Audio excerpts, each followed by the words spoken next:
Hey guys, this is the first recap for the Flesh Scouts RPG game that we're playing. This is Flesh Scouts at the Mystery Flesh Pit National Park, and we just did on Friday session 0. So this video is going to be a recap about everything that went down at session 0, the information the players were given prior to playing the game so they could create their characters, the characters that the players created, and then we did dip into session 1 a little bit, so we'll go over that as well.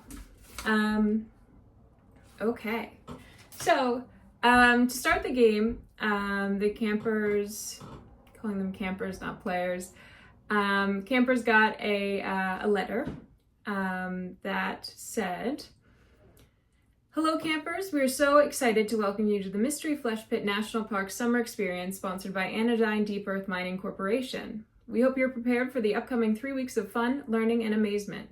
Attached to this letter are the necessary materials and paperwork that need to be filled out and returned to the address below prior to June 1st. Please have both campers and parents fill out the necessary documents. Return materials to address. Camper arrival will begin on July 9th, and campers should be dropped off between 1 and 3 p.m. Campers are also welcome to catch the shuttle leaving from Lee's Memorial Stadium in downtown Gumption promptly at 12:30. Camper pickup will be at 11 a.m. on July 30th. There's no return shuttle service, so campers must be picked up at the Mystery Flesh Pit National Park Center. Accompanying the materials to be returned is the suggested packing list and a DVD introduction to the Mystery Flesh Pit National Park Summer Experience sponsored by Anodyne Deep Earth Mining Corporation, along with the important safety information about the park. Campers are required to watch the introduction video prior to arriving at camp. Questions can be emailed to the counselors, staff, and park rangers of the Mystery Flesh Pit National Park Summer Experience sponsored by Anodyne Deep Earth Mining Corporation cannot wait to meet you and spend this summer in the most wondrous place in the world. Have a great rest of the school year. John Garland, Camp Director." So the DVD that was attached was actually a link to Wendigoon's video explaining the Mystery Flesh Pit National Park. That was the kind of easiest way to get people introduced to this world, because it is a pre-existing world. It's not one that I created. The materials here that I made for my DM screen are part of the art of the world building that the creator did. And so that's what the campers were given to create their characters. They each had, they're each told a little bit about the camp. It's 1999. This is not a inexpensive camp. There are scholarships available, but this is the kind of camp that is on league with like sending your kid to space camp. Like this is a higher end camp, to try to give them a sense of like the demographic of people who would be coming to camp. And they were given the introduction packet, which had a bunch of questions: their name, their home address, birthday, the grade that they're graduating from, they most recently completed, medications, allergies, behavioral considerations, physical descriptions, and then some personality information. So like their goals, their favorite hobby, favorite school subject, and then they had a tell us about yourself, and then write 2 to 3 sentences explaining what about camp you're most excited for and why. They also had a packing list, which included a sleeping bag, toiletries, waterproof hiking shoes, swimsuit, sunscreen, pillow, headlamp, $10 to $20 cash for gumption days ×2, and necessary medications to be given to the camp nurse. There's also a note saying do not bring weapons of any kind, including pocket knives, food or snacks, fireworks, illegal items or materials, electronics of any kind. So this is a electronic free camp. And then I had custom made these very cute character sheets. So it has the Mystery Flesh Pit National Park logo, it says Flesh Scouts, and it has some base items that all the campers get in their packs. A little pack with the logo on it. Pretty cute. So everyone got one of those. And we started the game. The way I decided I wanted to start the game was to establish how the characters had been doing at camp up until this point. So the game picks off halfway through the 3-week-long camp program. So it's already been a week and a half in camp. So we had a bunch of questions. I had a bunch of questions prepared for how the campers had been doing at camp up until then, so people could really get in touch with their characters. But we had our camper check-in, which was our roll call, in which we got to meet all of our campers. Got my notes here, hold on. We had Antigone, which is Jillian's character. She just completed 6th grade. She goes by Tiggy. She is from Virginia, and she's very cute. She's very into entomology as a hobby. She's really excited for this camp because she loves bugs. She has a bunch of bugs at home as pets. She comes from a very, very large family of adopted children, and she was dropped off at the Mystery Flesh Pit on her way to bring her oldest brother to school in California. So it was a big family road trip, and they stopped at the Mystery Flesh Pit to let Tiggy go to school. We had Riley Weathers, who just completed 7th grade and is Haley's character. She is an athlete. She's really into soccer. She is from, let me see, she's from Maine, and she really enjoys, sports are like her biggest thing, so as we went through, people developed their characters a whole lot more, so as I go down the list of questions, I'll explain a little bit more. Sorry about the background noise. I don't have my mic for this one, but for the next ones I'm hoping to have my mic with me. And my parents are currently doing a renovation project downstairs. Then we also had Spencer Maximilian, who just completed 5th grade. He is your kind of typical 90s rebel type character. His biggest personality trait as of right now is that he brought a katana. He snuck a katana into camp, and he really likes pogs. We have Miriam Moose, who goes by Mimi, who just completed 6th grade. This is Adam's character. She is very, very quiet and did not want to come to camp, was completely forced by her parents to come to camp. And she was originally from Massachusetts, but then Adam decided to retcon that she was from New York, which, if I remember, I'll tap on why that happened a little bit later. And then we had Sarah Hummel, who just completed 7th grade. This is Susie's character. She goes by Pixie because she's always seen with Mountain Dew and giant pixie sticks that she is eating.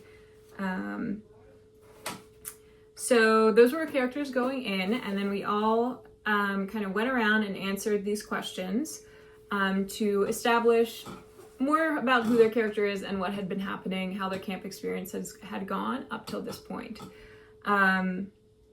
So we had, how was your character dropped off at camp, and what did that look like? Tiggy went first for that question. She talked about how it was a big camper van, and it pulled up to the flesh pit, and it was almost like a clown car as people started piling out. And there were like 10 people who all piled out, and they got into a line, and Tiggy gave each one a hug. And it was a very emotional goodbye for them all, especially for her oldest brother, who she's closest with, who's going away to college. So this was going to be the last time, I believe, Tiggy would see him going off to college.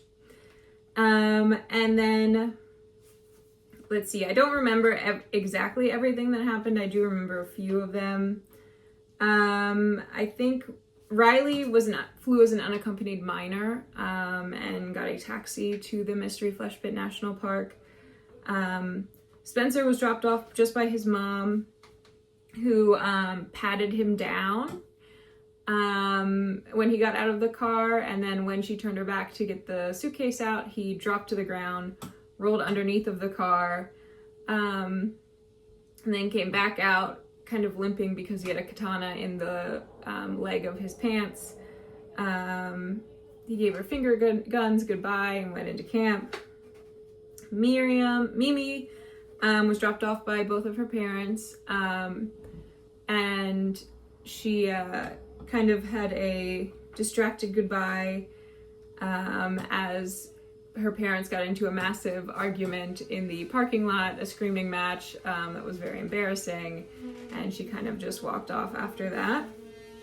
I did encourage like the other players to be like, how did you react? Did you see that? Did you get involved with this? Like, join in the other people's answers. So I asked if anyone saw this happening, and everyone said they saw the fight happening. So poor Mimi. Pixie, I think was dropped off by, wasn't a super memorable drop off. I think it was just pretty typical. She was dropped off by an older woman who looked probably too old to be her mother, maybe grandmother, and they gave a hug and she just kind of walked off. I asked people what their favorite activity at camp was and what their least favorite activity at camp was. Riley was really into the sports, of course. She got really into Gaga Ball. She won the camp-wide Gaga Ball competition. Spencer came in a close second. So she really earned his respect as a intense Gaga Ball player. We also established that Pixie felt a little bit personally victimized by Riley's Gaga playing with the intensity that she was. So it earned her a bit of a reputation about prioritizing winning over anything else, being a little bit of a brutal player. I think she said crafts were her least favorite thing. Tiggy's favorite was the Nature Lodge, where they would show like box turtles and Gila monsters, that kind of thing. She got a bit of a reputation there because she would always ask about the creatures inside of the pit when the nature instructor was going to bring those out, which he did not have. So she kept asking about that. Spencer really liked eating. He's big into food. That's one of his main motivations. So when we asked what rules did you get in trouble for breaking, later on he said that he probably got in trouble for running around a whole bunch, particularly in the cafeteria to get in line for food, which we then determined that during that he had knocked over Mimi and had gotten talked to by one of the counselors about running and knocking people over. But he still continued to do that. And then, let's see, Mimi, she said her least favorite thing was anything to do with having to speak in public. There was a like storytelling thing. Mimi hated the story time element. Spencer did not like crafts. We determined for some reason every time he goes to the Mystery Flesh Pit, which he goes a lot because he lives in Texas, every time he goes to the Mystery Flesh Pit, they make him do tie-dye there, which he has grown to very much dislike. So when they did tie-dye in the craft section, he really did not enjoy that. So that was his least favorite thing. I asked what rules did you get in trouble for breaking, and then I also asked if you didn't get in trouble for any rules breaking, what rules did you see people break, and then did you tell or did you not tell, what did you do about that? Riley got in trouble for being a little bit too aggressive while playing. She got yellow while playing sports. She got yellow carded in a game of soccer for knocking a girl over, and she was known to hit people accidentally in the head with balls. Specifically, Tiggy was someone who would frequently get hit in the head with different sports balls. And so Riley got talking to about that, which she was unreceptive to because she's a winner and she was just playing the game how it was meant to be played. Let's see, what else do I remember? Spencer, like I said, got in trouble for running around. He did bring the katana, but he did not, no one found that yet. There's big rumors going around that Spencer does have a katana because he could not resist bringing out and showing the people his katana, other campers his katana. Mimi got in trouble for a few things. She wrote home on a postcard to her parents saying that she hates it here and she wishes people would come pick her up. They would come back and pick her up. Counselors read her postcard and she got talking to by several of the camp administration, saying like, do you really think that's a good representation of the camp? Do you think this is really honest? Do you think you're trying your best to be positive? That kind of talk. She also got in trouble for skipping meals. She does not like very crowded, large areas with lots of people in them.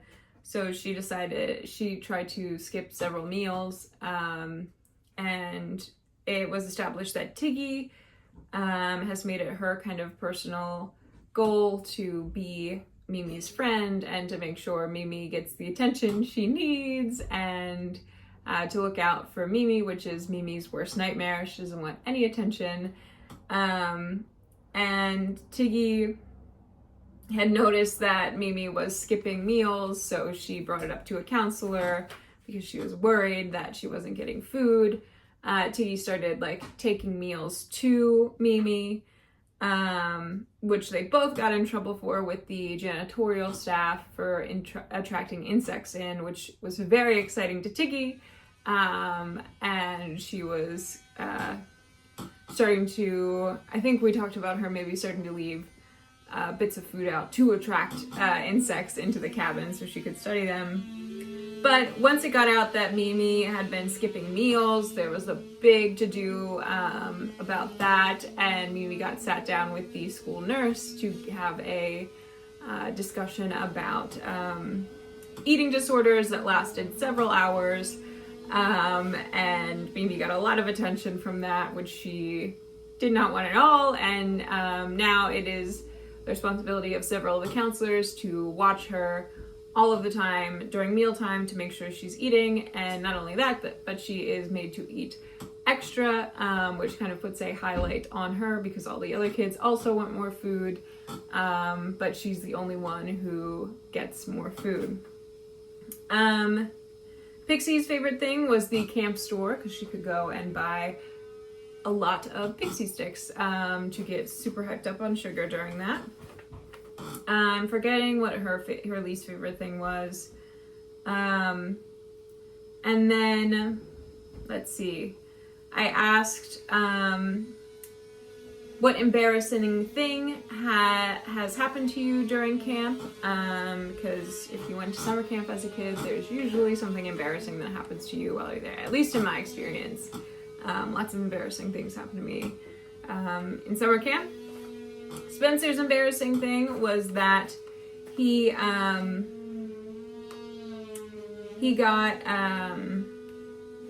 took out his katana to show a few of the other boys in his cabin how cool it was, and he went to go try and chop a tree, like a little sapling type tree, and the katana did not chop the tree. It got stuck halfway through and he struggled for a really long time to get it out, and all the kids were like, okay, cool, Spencer. Tiggy kept getting hit in the head by different sports balls, and with her thick glasses and interest in bugs, the kids had given her the name Bug Eyes, which is a nickname she gets back at home. She was hoping not to get it at camp too, but people put 2 and 2 together. Mimi, the whole camp experience has been rather embarrassing for Mimi. She hates any attention at all. I can't particularly remember Riley or Pixie's. I do know that the rule Pixie got in trouble for breaking was that she would go out to the bathroom at night and take as long as possible to come back. She would be walking around the camp, that kind of thing. And when that was found out, she got talked to by her camp counselor about the dangers of coyotes and other animals out in the night, and how she was putting herself in danger.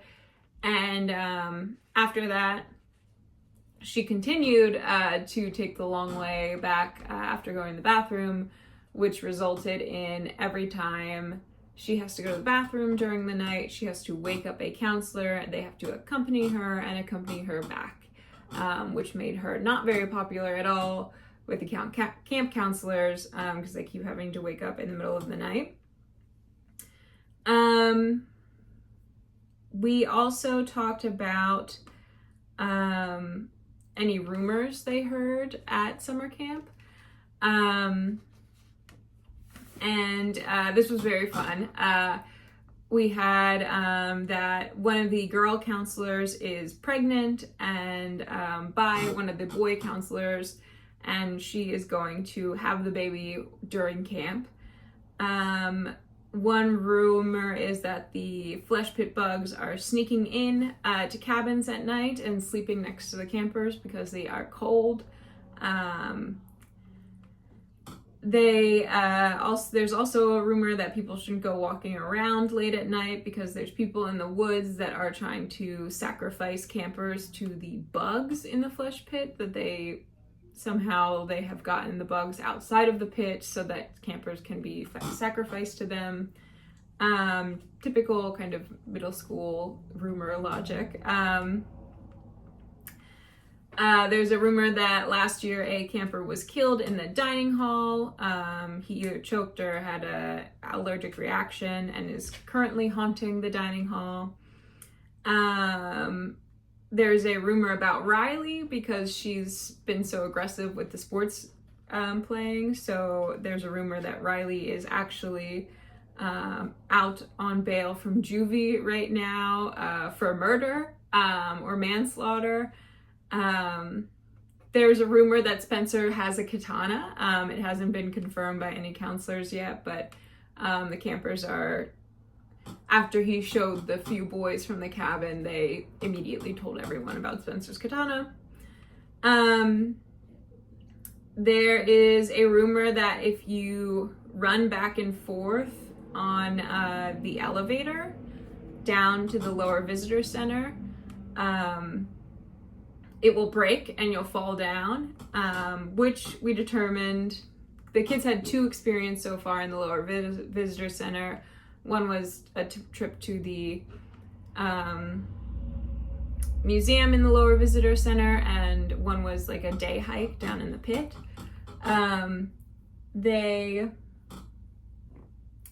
So on the second time down, when they were going to do the day hike, Spencer decided to test out the theory and try to get everyone to run back and forth in the elevator, which resulted in an angry intercom voice coming on and saying, "Stop running, this is against the rules," something along those lines. He started and stopped it several times and got told probably 3 times that he needed to stop. And he just kept starting it up again. So when he got to the bottom of the 20-minute elevator ride, there was a park ranger there waiting to escort him back into the elevator to go up, and he lost his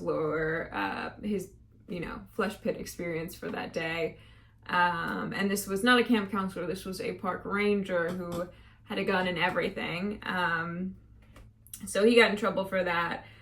He was saying that on the way down, he was like, "I've been in the pit so many times, I know everything that's down here, like, this hike isn't even that crazy. And then when he was getting back on the elevator and later on in the day when the kids came back from the pit, he was like, I've been here 100 times, so it's fine. Like, there's not really anything in there to see that I haven't seen before type thing. There is a rumor that Tiggy is actually a insect from the pit disguised as a human because she's so obsessed with bugs, and I guess also so kind of socially awkward. People say, so after that rumor started, everything she says kind of looked under with a microscope of like, is she actually a pit creature? People say that they've seen her running around at night with a stinger out, but that is actually just Spencer running around camp at night with his katana. People say she has like mandibles and that kind of thing. And then I also asked campers if they've written home yet at all, and what did their letters say, or if they've gotten letters from their parents, that kind of thing. Spencer had not written home at all. He had gotten some letters and he did read them. Mimi had written the postcards, which she got in trouble for. And then in future postcards, she pretended to be happy about her experience. And then she was talked to again and congratulated that they're happy, that the counselors are happy to see her move improving and that she's giving the camp a try, which kind of solidified that they are indeed reading her letters. Tiggy had sent several letters. She was sending them to her brothers, where they're gonna stay to get her brother moved into college. So she knows she won't get letters back from them, but she has been getting postcards from them the whole time that she's keeping in her little field journal that she has. I think Pixie had said that she'd gotten some letters and she'd written some letters. I don't think Riley had written any letters. Mimi hadn't gotten any letters back, I don't think, from her parents. Or if she did, it was one that was like, oh, honey, I'm sorry, keep at it, like, give this camp a chance, that kind of thing. And then we move on to session 1, which started, I'll read you the kind of beginning, setting the scene. It's 9 p.m. in the lower visitor center. You know that all the park guests have left and the visitor center is officially closed to the public.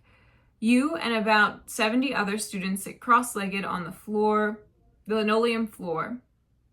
The visitor center is cavernous in itself, housing several interpretive museums, a cafeteria, putt-putt golf, several restaurants, but you sit in the central plaza of the center. Different wings branch off from the central room. The air is abuzz with hushed excitement and conversations, campers shuffling around in their seats, unable to fully sit still. Up on the platform in front of the plaza, a familiar face steps on stage, Director Garland. He's a large man who is he always has a smile on his face. He has an intimidating presence, but it's in the way that it's like, this is a guy you don't really want to disappoint because he's so cool. He's particularly well liked, even if he isn't often directly interacting with campers. You do see him at breakfast and dinner every day, though, and he often is seen at the campfires, the bonfire events, bringing his guitar and playing and singing along, leading songs at the campfire, which Adam has established that he also had a ukulele because it's very funny to see a large muscular man with a tiny guitar.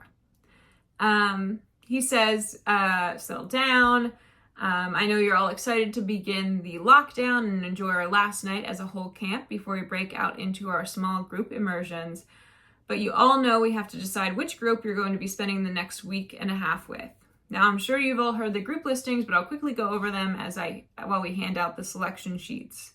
So all of the campers got these selection sheets, which were being passed around as Director Garland was speaking, and they had to write down their top 3 picks for the small group immersion. The options for the small group immersion were, let's see,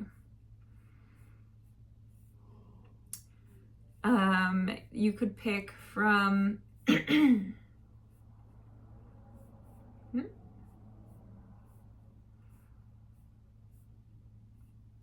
there were different ones. There's a science-based one, a survival skills one, a like arts and crafts one, a history one, one that's like studying anatomical fauna. There's an extreme sports one, a ranger for the week program, those kinds of things. So they all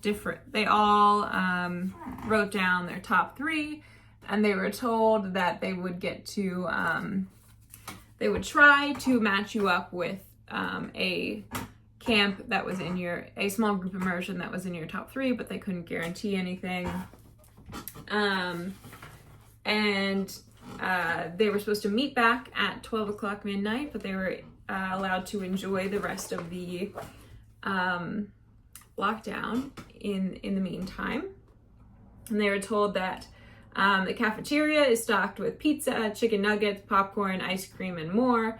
Putt-putt golf is open. The museum theater will be having movies all night. And if you want to see the full list of available activities, we have printouts around the table on the plaza. Have fun. So the kids all break. They get up. They go to look at the list. List lists the movies that are playing. In the movie theater, we have Mulan, A Bug's Life, Scooby-Doo, Zombie Island, and The Parent Trap. There's a make-your-own sundae bar in the cafeteria. There's unlimited mini golf.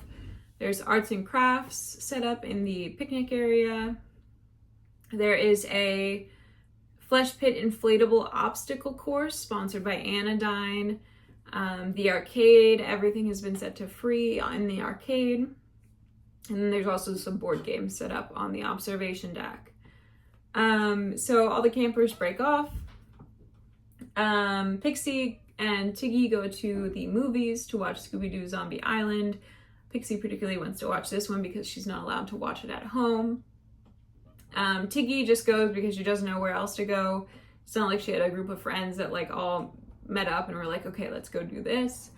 So she's not really used to kind of making those decisions on her own. So she just decided to go to the movies.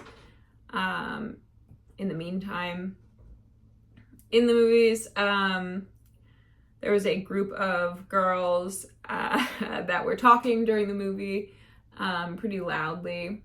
And so Pixie yelled to shut up and then ducked her head down underneath the seats. Tiggy was surprised someone yelled, so she had like kind of popped up her head to look around, and it immediately looked like Tiggy was the one who had shouted at the girls. They kind of giggled and walked out of the theater. A rumor then started that Tiggy got into a fight with 2 girls in the movie theater. And then Riley went to the inflatable obstacle course, which was a chaotic scene. All of the most athletic kids swarmed it at one time.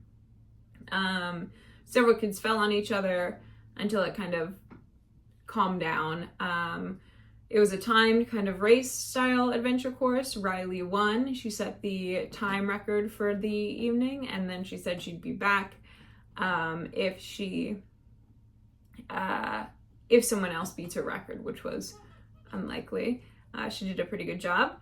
And then Mimi and Spencer went to the arcade, which Spencer was playing a beat-em-up type game, which he was versing a kid named Donnie, who had, his parents had recently died in a car crash.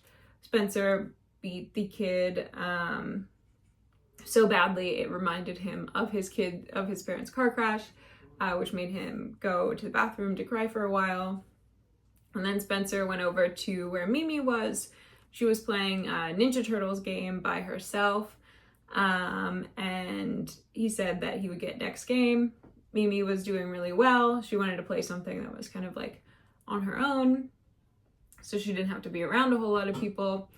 But she was doing so well that she ended up attracting a small crowd. One boy who was particularly eager to start a Ninja Turtle tournament. Mimi set the high record, which attracted even more. The high score, which attracted even more attention, which she did not love. She went head to head with Spencer. She beat Spencer, and then she went head to head with the other kid who wanted to do the tournament. Each of them had betted $15 on the tournament, and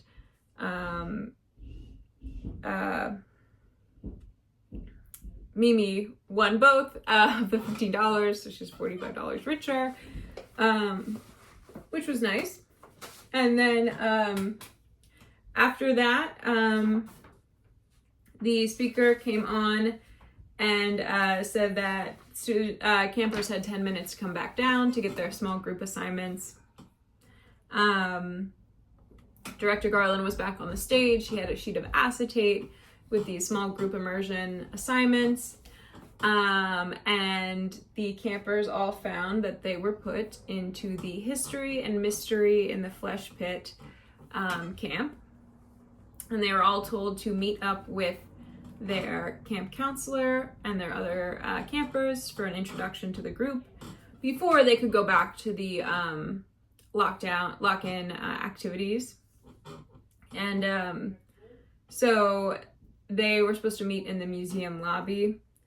So they all kind of got up and walked over to the museum lobby, talking about what they had picked, what they didn't get.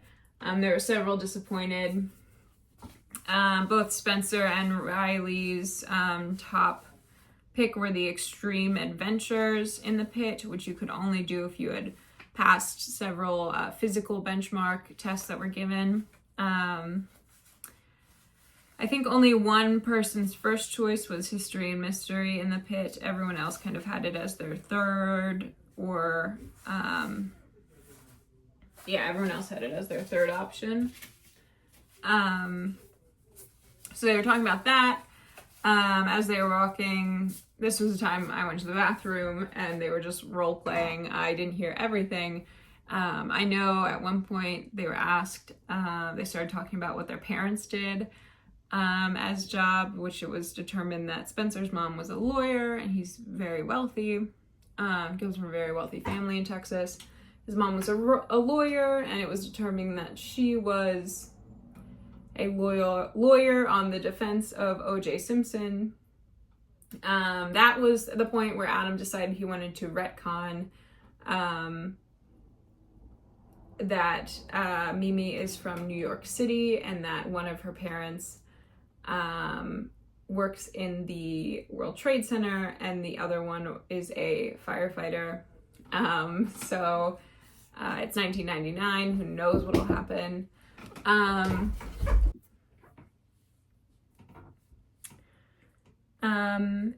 And so after people spent a good amount of time kind of role-playing their walk to the museum lobby to meet their small immersion group leader, and they finally got there. They walked into the museum lobby. They saw a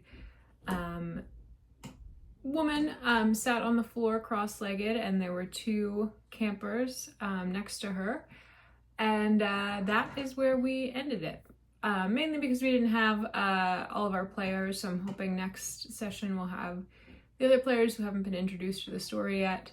From here on out, it's going to be, they'd miss a lot if they didn't come to the next few sessions. So hopefully we get a good amount of people for the future sessions, and hopefully these kind of recaps also help. We're not playing next week, but hopefully the week after that we'll have some folks to play. But yeah, overall it went really well. It was a lot of fun. People were joking around. I think a lot of the players really got into being middle school aged campers, which was what I was really hoping. I did tell them that the game is going to be a little bit NPC light, just with the nature of how it's going to progress. So they're really going to carry the weight of making the game fun and engaging, and the character interactions, that kind of thing, which they had already started doing even when there were NPCs. So I'm really excited about that. So yeah, we've got some great characters. We'll have a few more to meet in the next few sessions, mainly Allie and Blue were not in this session, so we still, and I don't have information about their characters yet, so I'll have to meet them. And we'll do a little bit of establishing their camp time, but we'll mainly the next session will wrap into the small group immersion starting. So yeah, thank you for watching the recap.